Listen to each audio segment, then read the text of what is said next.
Meu nome é Marina Bonadil, eu tenho 25 anos, sou psicóloga. Como o imediatismo causado pelo consumo se relaciona com o comportamento de atacar ou cancelar alguém na internet? Eu diria que esse imediatismo ele se liga muito com o comportamento de atacar e de perseguir as pessoas na internet, porque a gente perde um pouco desse contato humano, de ter essa noção de que a pessoa que está ali do outro lado da tela é um ser humano como a gente.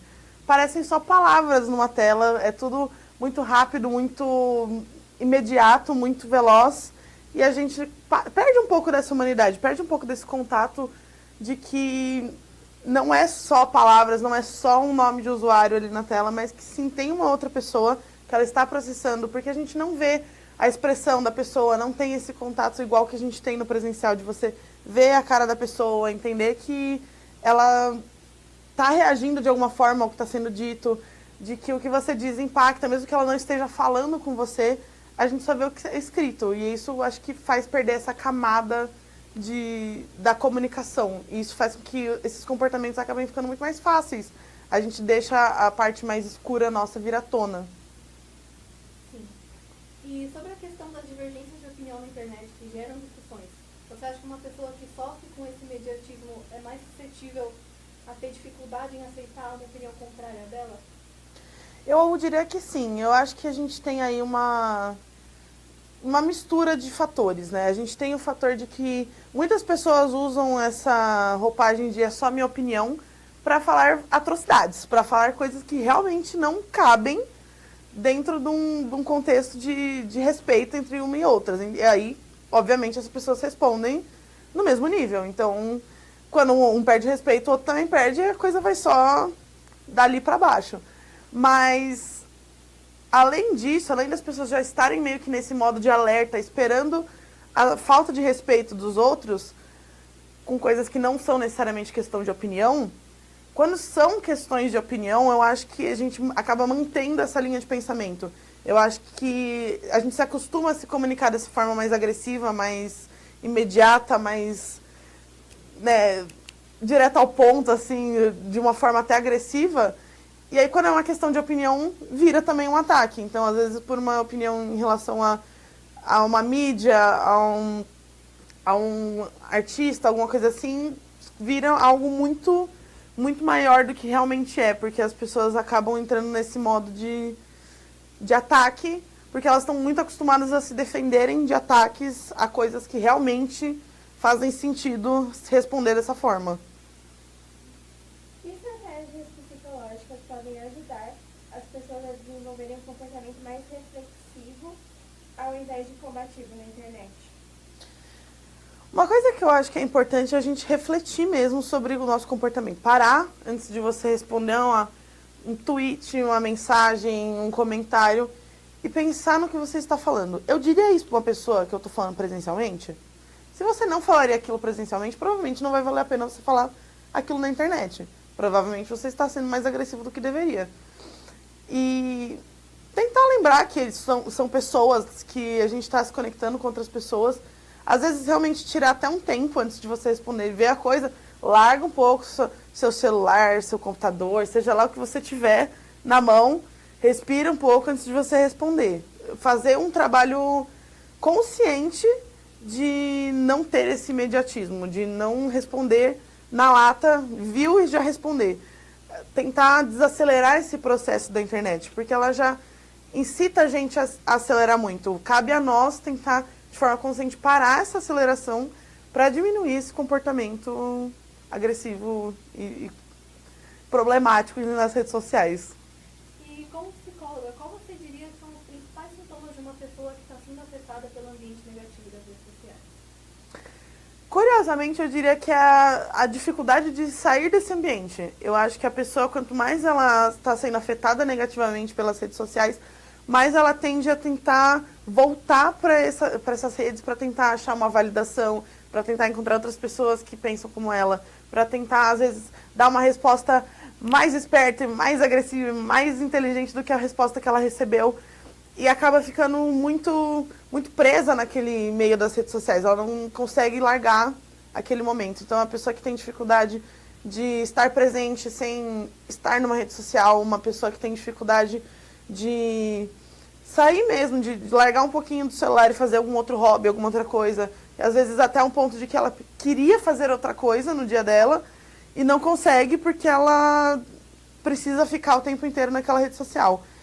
E aí também a gente pode ver alguns sinais de sofrimento psicológico que a gente veria em outras situações, né? Então, a pessoa ficar mais retraída, com o humor mais rebaixado, a pessoa ficar um pouco mais reativa, às vezes, responder também de forma mais ríspida quando tá no presencialmente com as outras pessoas, no presencial com outras pessoas.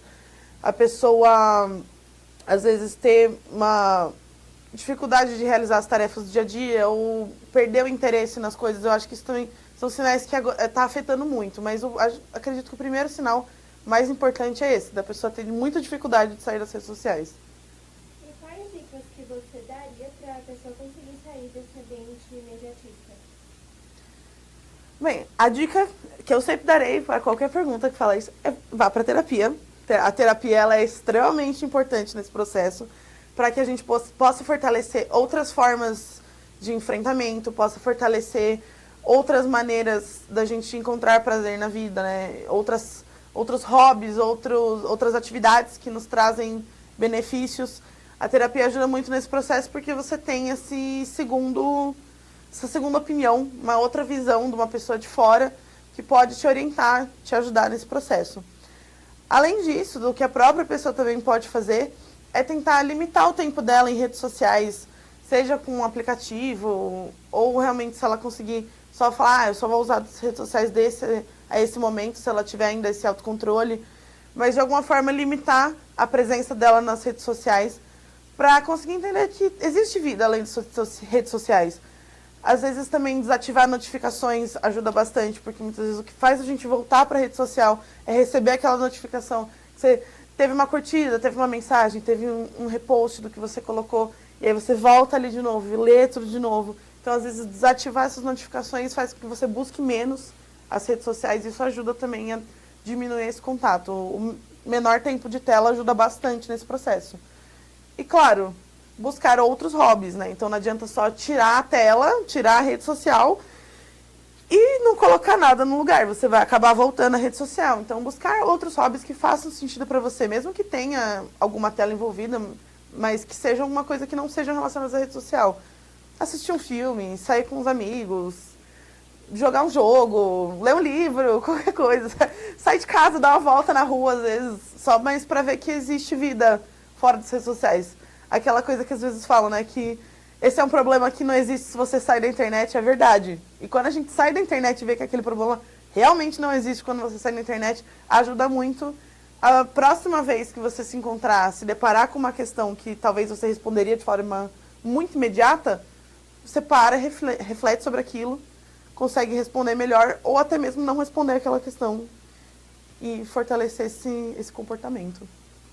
E aí, agora falando sobre o post que você fez sobre ódio e cancelamento na internet, qual estratégia você utilizou quando você usou a Lady Gaga e a trajetória dela para contextualizar essa situação? Você quis atingir um público específico ou usar como contexto mesmo para que as pessoas se identifiquem? Qual foi o seu pensamento quando você adotou essa estratégia? Eu adotei essa estratégia porque agora eu estou fazendo parte dessa página da comunidade Little Monster Brasil.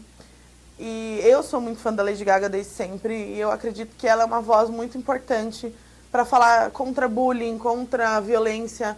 Todas essas questões sempre foram muito presentes na carreira dela. E eu, como fã, também sempre me identifiquei muito com o que ela tinha para dizer. Fui muito tocada por muitas das coisas que ela disse, me senti muito acolhida em muitos momentos. E eu queria tanto atingir outras pessoas que também fossem fãs dela.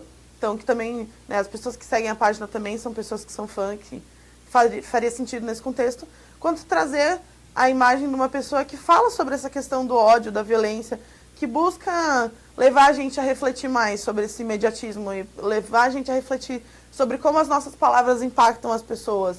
Ela sempre fala, né, sobre be kinder, ser mais gentil com as pessoas. Então, ela fala muito sobre gentileza, sobre cuidado, sobre carinho, e eu acho que ela é uma pessoa que encabeça isso, essa ideia de que a gente tem que tomar cuidado com as nossas palavras, que a forma que a gente age, mesmo virtualmente, impacta os outros de forma muito significativa. Então eu trouxe ela pensando em todos esses contextos. Acho que é uma pessoa que engloba muitas das coisas que fizeram fazer sentido colocar ela ali. E você acha que as diferentes formas de consumo de mídias podem influenciar no imediatismo? Eu acho que sim. Eu acho que a gente vê isso muito, na verdade, até nas crianças. As crianças que elas consomem as mídias hoje em dia, que são mídias com muito estímulo, tudo muito veloz, muito rápido, elas tendem a ser crianças muito mais imediatistas, muito mais agressivas às vezes, que têm muito mais dificuldade de lidar com questões simples do dia a dia, que às vezes a gente precisa de um tempo, às vezes a gente não consegue as coisas de forma imediata, e essas crianças elas têm um limiar de frustração cada vez mais baixo. Eu acho que tem tudo a ver com o tipo de mídia que consomem. Eu já vi vários relatos de várias mães e pais e cuidadores, no geral, que começaram a colocar mídias mais antigas para as crianças assistirem e perceberam uma diferença comportamental nessas crianças. E eu acho que, assim, por mais que isso não seja algo estritamente científico, né, mas eu acho que ilustra muito bem o fato de que a forma de mídia que a gente consome e a forma que as redes sociais jogam a informação para a gente afetam muito a forma que a gente lida com as informações do nosso dia a dia, com as informações dentro e fora das redes sociais. Então, né, o Twitter com seus posts curtos e rápidos, o TikTok com os vídeos que tem que viralizar com 3 segundos, você já tem que estar preso no vídeo. A gente tem ficado com a atenção cada vez mais baixa mesmo por conta dessas coisas, né? Nem papo assim de tipo gente velha que não odeia a internet, mas o fato é que esses formatos de mídia, de fato, eles diminuem a nossa atenção, eles de fato mudam o jeito que a gente interage com o mundo. A gente vai tendo uma tolerância cada vez menor para as coisas que não chamam a nossa atenção logo de cara, as coisas que não soltam dopamina assim no momento que a gente acaba de ver. Então, a gente precisa também pensar em como que a gente consome essas mídias. Não é banir essas mídias de forma alguma, mas entender que aquilo afeta a gente de alguma forma e que, às vezes, limitar o nosso consumo e limitar a forma que a gente lida com aquilo pode ser muito benéfico para melhorar também a nossa relação com as redes e até a nossa relação com a nossa vida no geral. E aí, voltando na questão da Lady Gaga, como você acha que a abordagem musical, nesses casos de conscientização, a questões psicológicas mesmo, a questão que a gente vive atualmente, como você acha que a música pode ajudar nisso? Você pegar um artista, assim, ou a própria música mesmo, e a pessoa que é fã de música ou fã do artista ouvir, você acha que isso vai ajudar, assim, a ela se conscientizar em relação a essas coisas? Depende muito. Isso é uma coisa que eu acho que a gente não tem como responder um sim ou não, porque tem pessoas que consomem música, consomem o que o artista tem para colocar, mesmo que sendo fãs, de forma muito acrítica, que não conseguem olhar para aquilo e entender a mensagem que está sendo transmitida. A gente vê isso muito com a própria Lady Gaga, fazendo diversas músicas, falando sobre várias questões, de várias formas diferentes, e que muitas vezes as pessoas demoram muito. Às vezes tem gente, né, no álbum novo ela fala muito, tem uma música que fala muito sobre fama, e é uma coisa que ela vem falando muito na vida toda dela, mas as pessoas só agora conseguiram começar a entender que ela estava falando de fama porque ela foi muito explícita. E peguei isso de exemplo para dizer que muitas vezes os artistas estão falando sobre as questões, mas o público não consome aquelas questões dessa forma. O público não entende aquilo que o artista quer dizer. Então, eu acho que pode ser, sim, muito significativo. A música ela tem um lugar muito significativo na nossa psique. O nosso cérebro lida com música diferente do que ele lida com fala, do que ele lida com escrita. Tem pessoas que às vezes não falam, mas conseguem cantar. A música ela realmente tem um impacto muito diferente no nosso cérebro. Então eu acho que transmitir mensagens musicalmente pode ser muito impactante. E eu acho que é muito importante que os artistas tenham isso em mente que são pessoas públicas, com uma plataforma muito grande, e que falar sobre esses assuntos é extremamente importante, é essencial. Adereçar os fãs, falar, olha, não jogue ódio no fã de um outro artista, não fale dessa forma, não haja desse jeito. Por mais que eles não tenham como controlar, eu acho que é importante sim ter essa atitude. Buscar esse cuidado em suas músicas, mas também entender que o impacto desse artista também é limitado por nós. Então a gente, como fãs, como pessoas que consomem esse conteúdo, a gente também precisa ser mais crítico com o conteúdo que a gente consome. Prestar atenção no que está sendo dito, de que forma está sendo dito, tanto no que o artista fala, quanto no que o artista canta, no que o artista coloca musicalmente pra gente, é extremamente importante. Eu acho que pode sim ter um impacto se a gente juntar esses fatores, mas realmente vai depender muito do trabalho interno de cada um nesse processo. Você acha que é possível viver uma vida menos imediatista nessa época de hiperconexão? Possível, sim. Fácil, não. É possível, claro, é o que eu falei. A gente consegue limitar o nosso tempo nas redes sociais, a gente consegue olhar para aquilo, entender que aquilo não é tão importante quanto parece, que não é algo que precisa ser respondido de forma imediata, que não precisa ser consumido o tempo inteiro, que o mundo não vai acabar se a gente não ver todos os vídeos que foram lançados no TikTok, todos os Reels que saíram no Instagram, todos os stories das pessoas, que a gente pode se desconectar um pouco e aquilo não vai ser o fim do mundo. Mas o fato é que isso vai gerar também, de uma certa forma, uma desconexão com as pessoas que ainda estão vivendo isso. A gente vai ter que acabar. Quando você vive uma vida mais desconectada, menos imediatista, você vai ter que buscar outras pessoas que também estão dispostas a viver essa vida mais conectada e menos imediatista. Pessoas que estejam buscando também fazer essa mudança nas suas vidas, que estejam também buscando outras formas de vivenciar isso e que também queiram desacelerar um pouco. Porque vai gerar uma mudança de comportamento, vai gerar uma mudança de forma de visão de mundo, de forma de lidar com o mundo, que vai afetar nossas relações presencialmente também.